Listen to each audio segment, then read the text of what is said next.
Uh, You can't always judge people by the way they look. You know what I mean? Sometimes people just have that look, and you can't judge somebody by the things they say and do. Well, I guess you can. But today, I want to tell you about a friend of mine and let you hear his side of the story. Because, there's always two sides to a story. This is my friend, A. Wolf. And this is the true story of the three little pigs. Now, don't be fooled. This is the true one. And it is told by John Scieszka. Yeah. And illustrated by Lane Smith. They are a fine pair. The true story of the three little pigs. Everybody knows the story of the three little pigs, or at least they think they do. But I'll let you in on a little secret. Nobody knows the real story because nobody has ever heard my side of the story.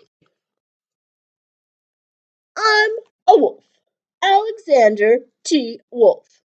You can call me Al.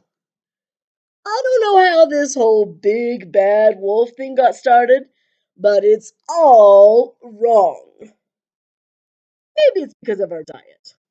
Hey, it's not my fault if wolves like to eat cute little animals like bunnies and sheep and pigs. It's just the way we are. If cheeseburgers were cute, folks would probably think you were big and bad too. Hmm. But like I was saying, the whole big bad wolf thing is all wrong. The real story is about sneeze and a cup of sugar. This is the real story.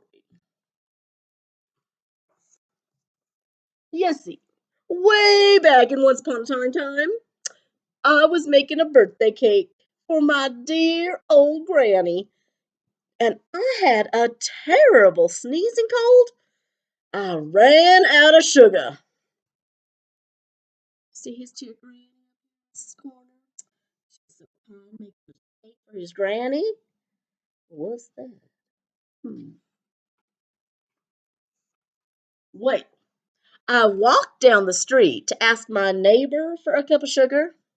Now, this neighbor was a pig, and he wasn't too bright either. He had built his whole house out of straw. Can you believe it? Who in his right mind would build a house out of straw?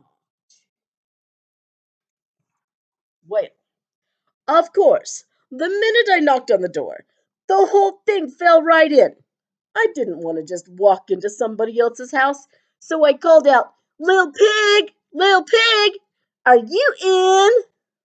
No answer. Well, I was just about to go home without that cup of sugar from my very dear old granny's birthday cake, and my nose started to itch. I felt a sneeze coming on. Out. Out. Achoo! And I sneezed a great sneeze.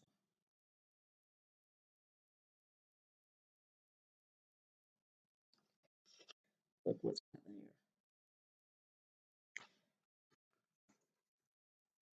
You know what? That whole darn straw house fell down. And right in the middle of that pile of straw was the first little piggy, dead as a doornail. He had been home the whole time. Well, it seemed like a shame to leave a perfectly good ham dinner laying there in the straw, so I ate it up. Think of it as a big cheeseburger if you just lying there. I was feeling a little bit better, but I still didn't have my cup of sugar, so I went to the next neighbor's house. This neighbor was the first little pig's brother. He was a little smarter, but not much. He had built his whole house out of sticks. Really? I rang the doorbell on the stick house. Nobody answered. I called, Mr. Pig, Mr. Pig, are you in? He yelled back, shaving the hairs on my chinny chin chin.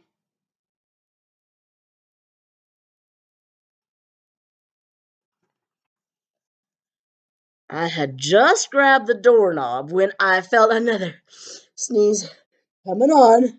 I huffed and I puffed. And I tried to cover my mouth, but I sneezed a great sneeze.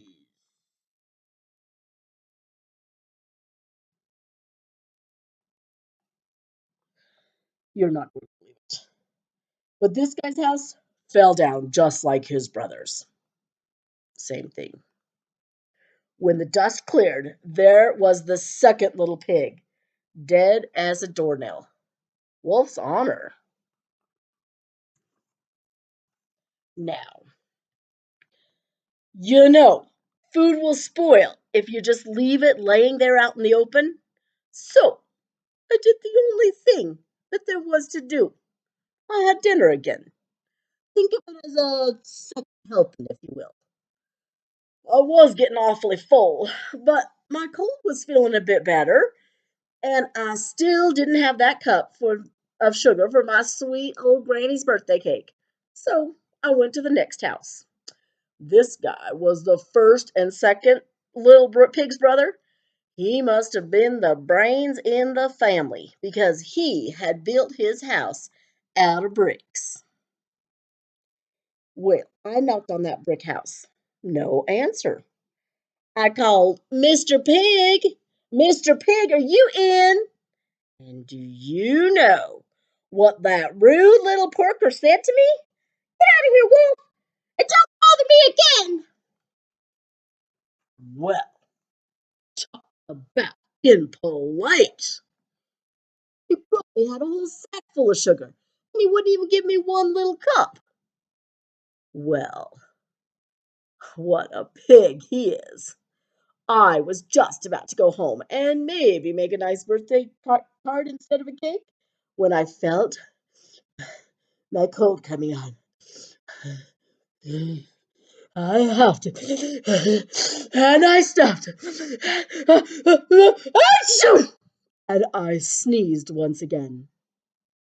Then the third little pig yelled, and your old granny can go sit on a pen.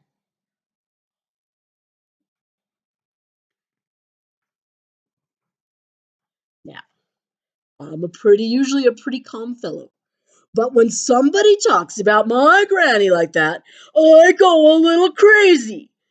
When the cops drove up, of course, I was trying to break down the pig's door, and the whole time I was huffing and puffing and sneezing and making a real scene.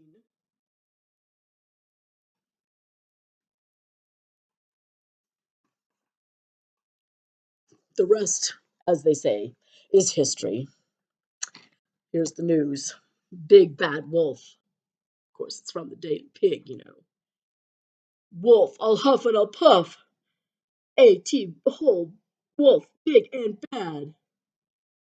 The news reporters found out about the two pigs I'd had for dinner, and they figured a sick guy going to borrow a cup of sugar for his dear old granny's birthday cakes wasn't very exciting. So they jazzed up the story with all that huff and puff and blow your house down, and they made me the big bad wolf. Really, that's it. That's the real story. I was framed.